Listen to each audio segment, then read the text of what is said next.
Eric's journey is proof that success isn't always a straight path. I took that as my clue, even though people were saying you don't have to have it. I know that, when I think about your career journey, as I've been more in the trenches with them, sort of arm in arm, instead of talking at them.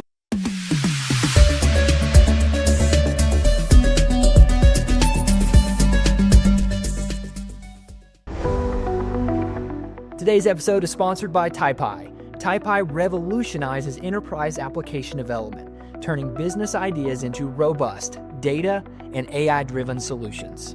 With TypeI's drag-and-drop features providing intuitive user interfaces coupled with what-if scenario capabilities, TypeI empowers business analysts to make insightful decisions that are fundamental to drive today's dynamic business. Okay, excellent. Well, welcome back, everyone, to the Reporting Norms. I'm your host, Norm Osumi, and today I have a great guest, Eric Butts, who is a partner with a major accounting firm. But before I get into his intro, I wanted to let you know that today our episode is sponsored by TypeI, so if you ever need BI dashboards, please check them out. And I just want to thank you for being a listener and viewer of Reporting Norms. If you like the episode, please do make sure you like and subscribe and give us a 5-star rating if you haven't done so. So with that, let me go ahead and introduce you to Eric, who today is very excited to welcome someone who has made a real impact in the world of finance and accounting. And that's Eric Butts.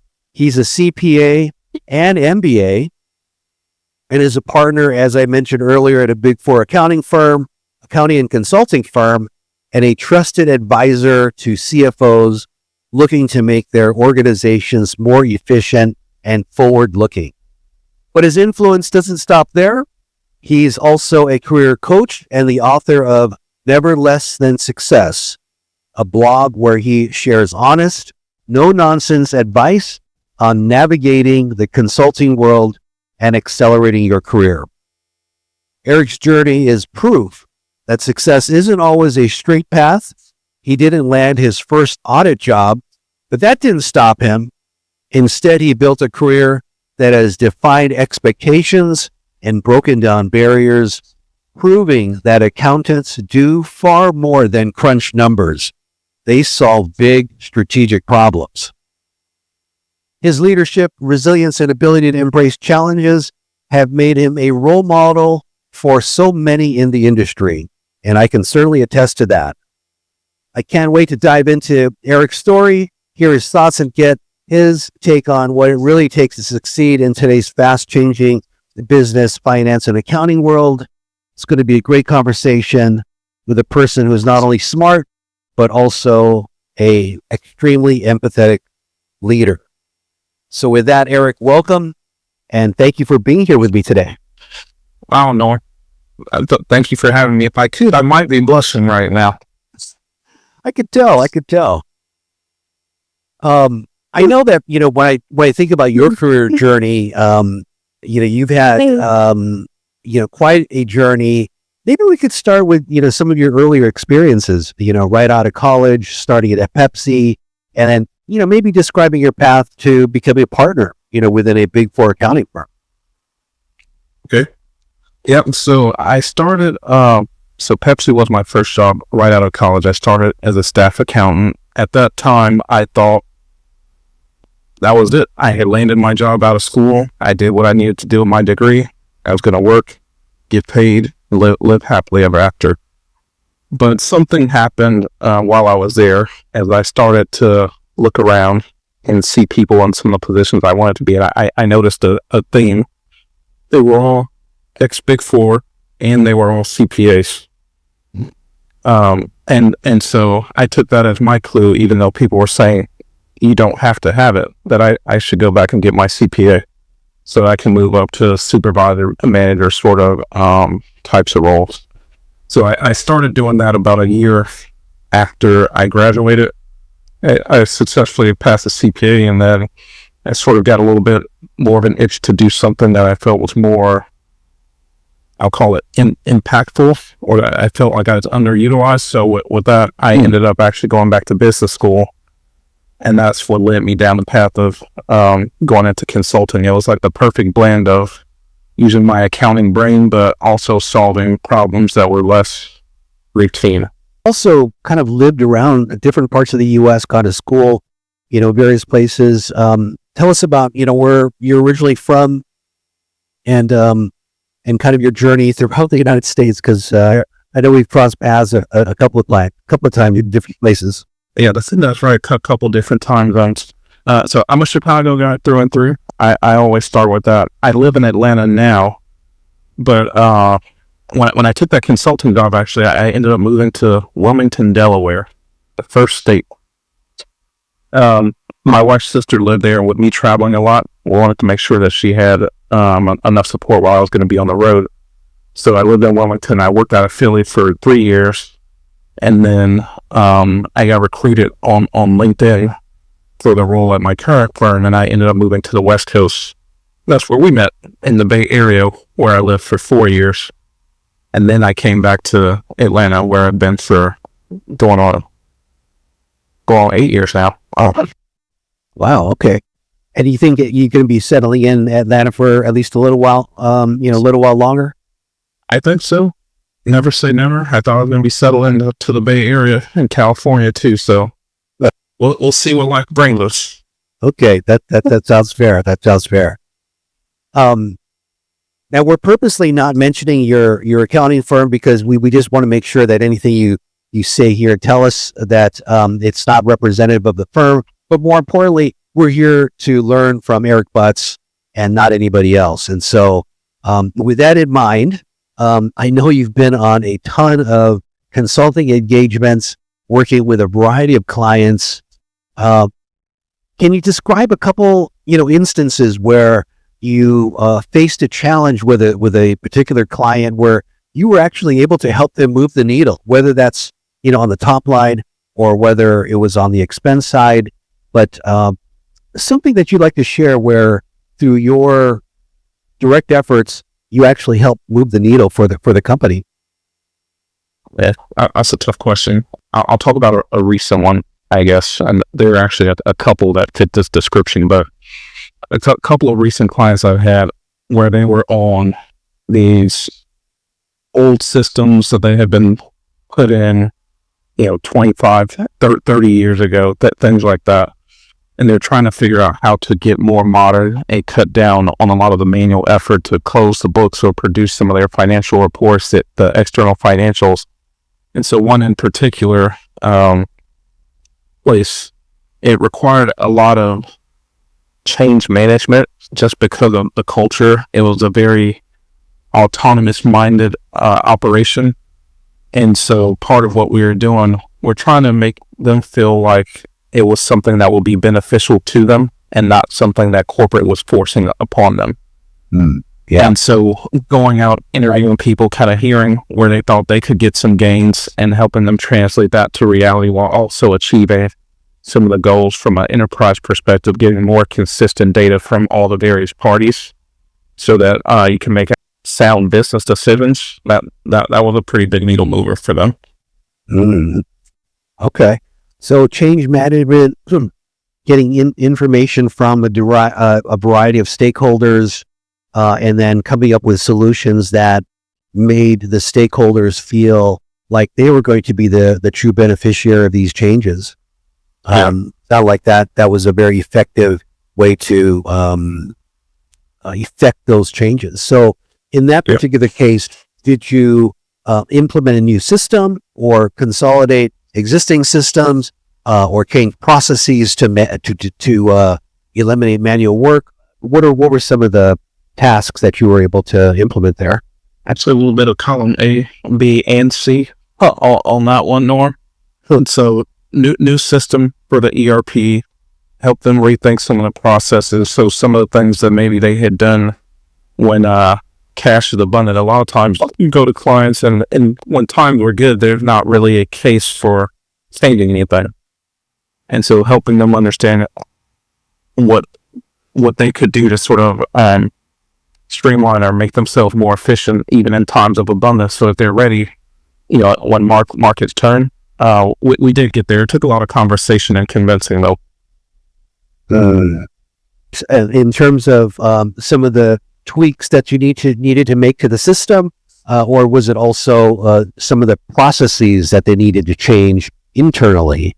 Almost always it's sort of a process-led discussion. So what I find is that many clients I engage with, they think this is what the process is, but turns out the process is only that way because of whatever archaic systems they're on. And there's no reason necessarily to have to do it the way they're doing it. And so you go through and you start talking about, hey, and other clients like you, this is what people saying now as they make changes, and maybe you should think about it this way. Maybe you should think about having automated workflow or thresholds to triage where transactions need to go for approval. Maybe you should be able to digitally attach your support instead of keeping it in a binder that you're going to store off at Iron Mountain after 6 months. Things like that. So as you introduce these new ideas, these different ways of doing things from your knowledge of best practices, what are some of the challenges of having those people kind of listen to you and adopt and sort of ingest your suggestions? What are some of the challenges there? The biggest challenge probably is being perceived as you're just a consultant, or you don't understand how things really work in the real world. Sure. So that's one of the benefits I feel like I have. Even though I worked at Pepsi many years ago, a lot of the concerns and sort of hotspot pain points are still the same as when I was on the client side working as a corporate accountant. So I can bring some of that to bear and also share some of the things I've observed with my other clients as I've been more in the trenches with them, sort of arm in arm, instead of talking at them, I guess, for lack of a better description. I see.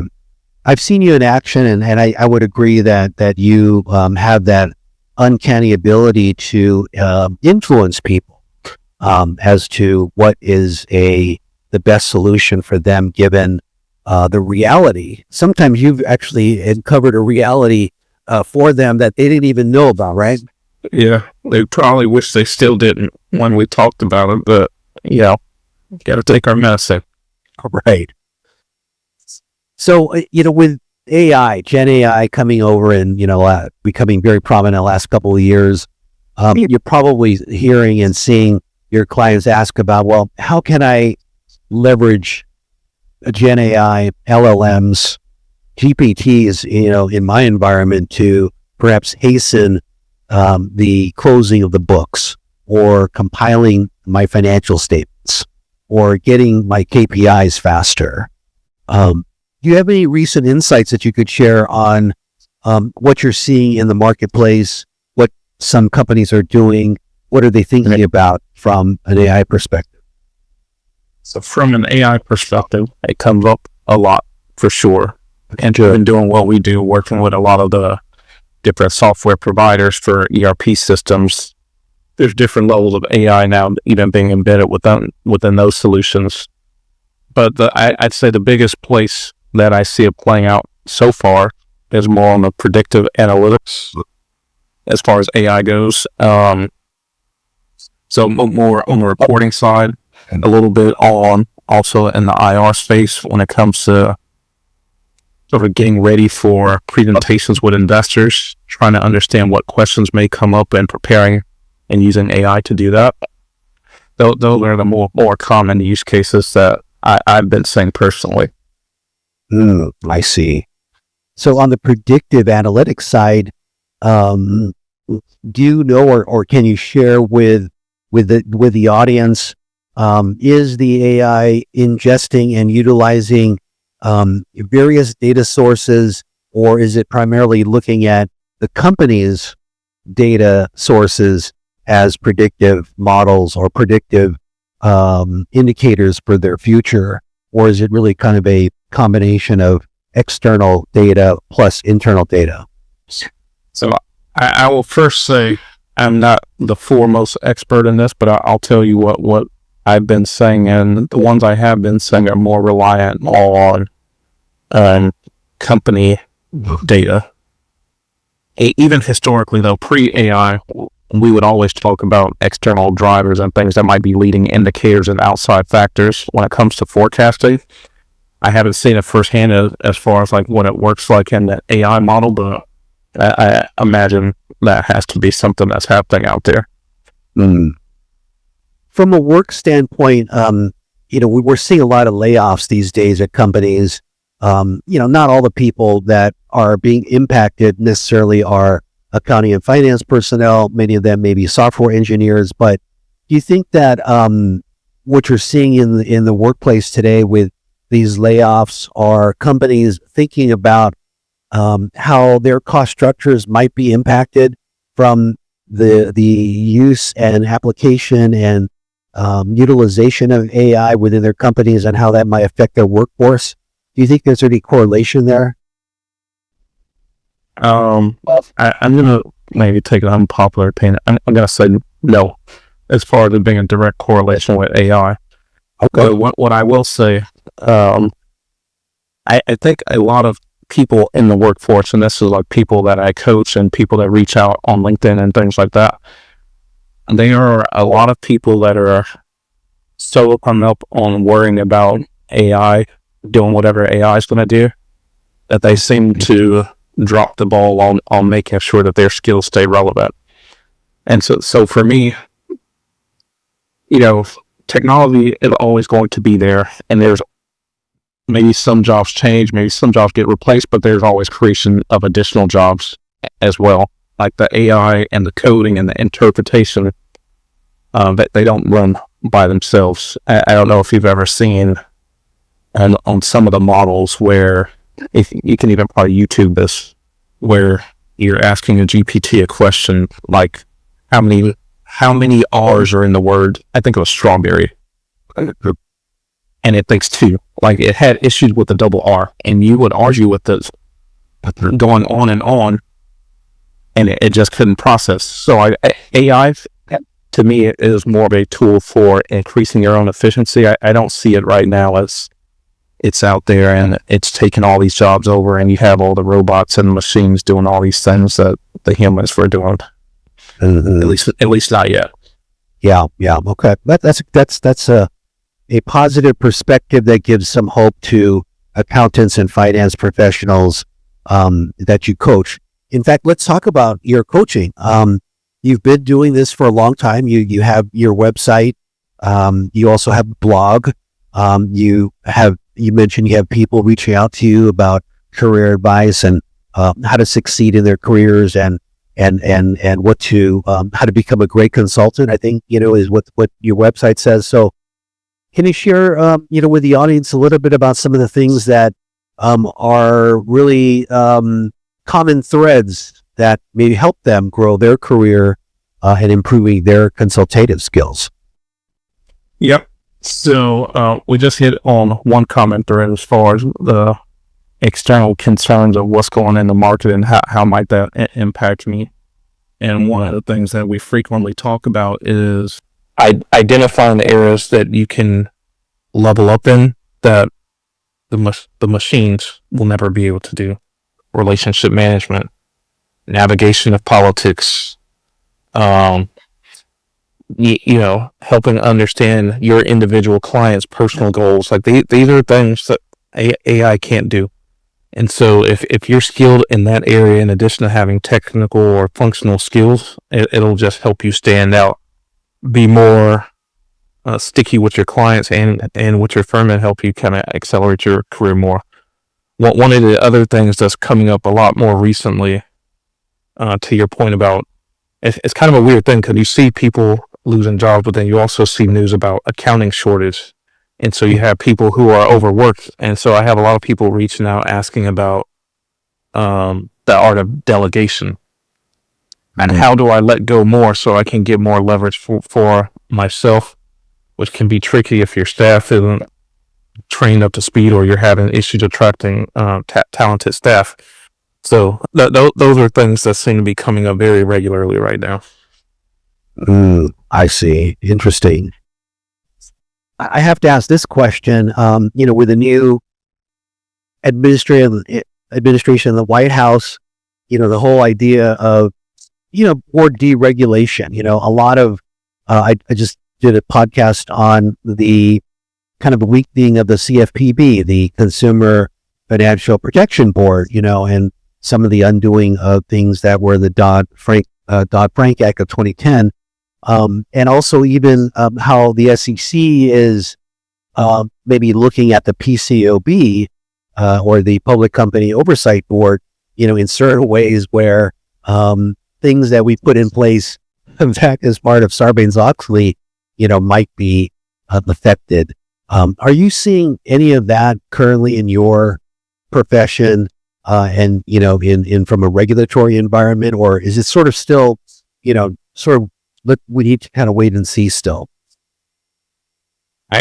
Well, for the ones you just mentioned, I sort of leave that to the audit side of the house, so it doesn't hit my day to day in the same way as it might for those guys. Sure. No, but the thing that I am paying more attention to, which is a slightly different topic, is what's going on with their CPA licensure in the various states. It looks like we're swinging back the pendulum from the 150-hour requirement back to, maybe it's undergrad degree is good enough with 2 years of experience instead of 150 and the 1 year of experience. I think I saw Virginia is now the second state to pass some law saying they're going back the other way. And Ohio, I believe, was the first. So that will be interesting to see if all those dominoes fall within the other states. Okay, I see. So there's a little bit of loosening of the experience requirements that you're kind of seeing in certain states. Yeah, it's giving you an option that used to exist. Actually, when I became a CPA, California had the two pathways: is balancing get your experience in the classroom or get your experience in the field. So you can do the 150 hours and 1 year of work experience, or the 128 hours and 2 years of work experience, and both are treated equivalent as far as license eligibility. Mm-hmm. I see. That's interesting. I actually had not heard about that, so thank you for enlightening me of that requirement. That's an interesting one. Maybe that'll help. I think they're trying to fix the pipeline. Yeah, that's exactly right. So I think that's what they're trying to do. I don't know. The pass rates on the last CPA exam didn't look too great. So we'll see. Yeah, interesting.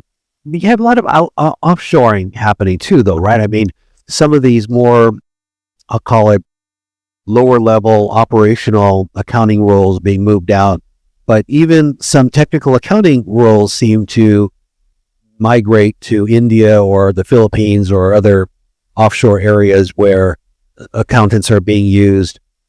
Is there still a stigma or some apprehension for American companies to kind of leverage those resources because of the sensitivity of those the work output that would come from those offshore locations?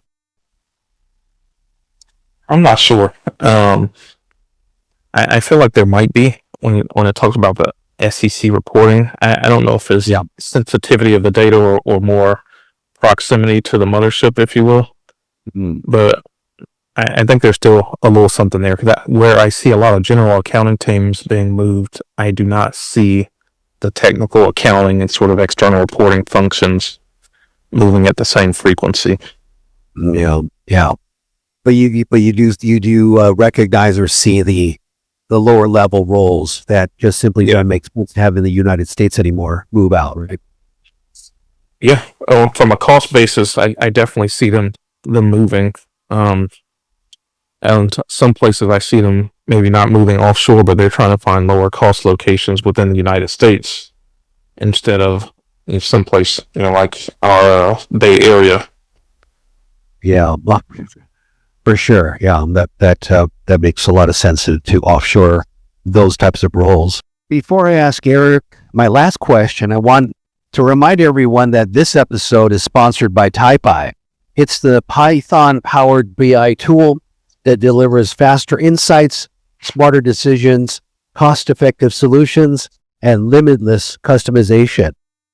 And by the way, HighIQ.ai can implement TypeI for you. So please check out HighIQ's website for more details. So as part of my last question to you, Eric, you have an extensive amount of experience in finance and accounting. What can you impart to our listeners that you would like to share to help them in their careers, and really anything at all with regards to the work that you've done and the learnings that you've gained over these many years? Yeah, so I'll share two things. One, I'll always be learning. It doesn't sound as good as always be closing, but it's important. And so like a lot of our CPAs who they will go inactive because they don't want to pay for CPs or, the cost of CPs to continue professional education. Like for me, I sort of started there, but now I'm in a place where I feel like if you want to be at the top of your game, you should be learning anyway and staying on the cusp of whatever's new in your field. So getting your CPs and maintaining your license, they sort of go hand in hand. So I'll always be learning is one thing. And two, getting yourself the right coach is really a cheat code.